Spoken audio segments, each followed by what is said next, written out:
Sabi ng isang madam natin dyan, sabi niya, ang ganda niyan sis. Ito yon. Ito yung minimin niya. Sa video na yan siya nag-comment na ang sabi niya maganda. Pero beb, ito lilinawin ko lang yung comment mo ha.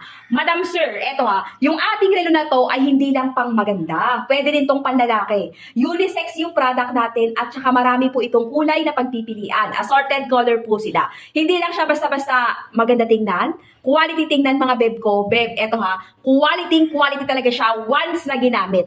Ang performance po kasi ng relo natin na ito ay pang high-end po talaga. Quality, dual time po ito. May backlight na po iyan. Digital and analog na siya yung pinaka-oras niya. Tapos, pwedeng pang teens, pwedeng pang adult, pwedeng pang lalaki, at pwedeng pang babae. Yun talaga yung kinaganda sa relo na to. Ito yung ating yellow, ito yung ating all black, meron tong green, meron pink, meron blue, merong silver, yes, meron po. Assorted po ang kulay nito, marami pagpipilian. Maglalagay po ako ng link dyan sa baba, mga mamsir ko, para dyan po kayo mag-check out. Ayan po yung pinaka-appearance ng relo natin pag suot-suot. Again, pwedeng pang teens and adult, mga pangga ko. Yes po, pwede po talaga sa lahat, depende na sa nagdadala or kung paano mo siya susuotin. Of course, sa kamay mo siya susuotin, sa pamorma, sa pagdadala, napakaganda. Student ka man, nag-work ka man, tambay ka man, whatsoever, babae, lalaki, pwede po yan mga pangga ko, discounted.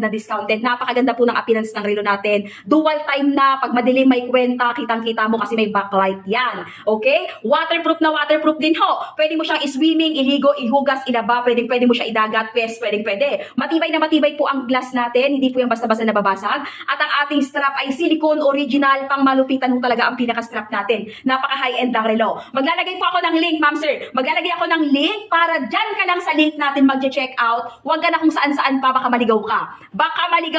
At hindi literal ang mag-check out mo. Bahala ka, sinasabi ko sa iyan. Kaya dyan ka lang mismo sa link ko mag-check out para what you see is what you get tayo. Pag sinabing authentic talaga ha.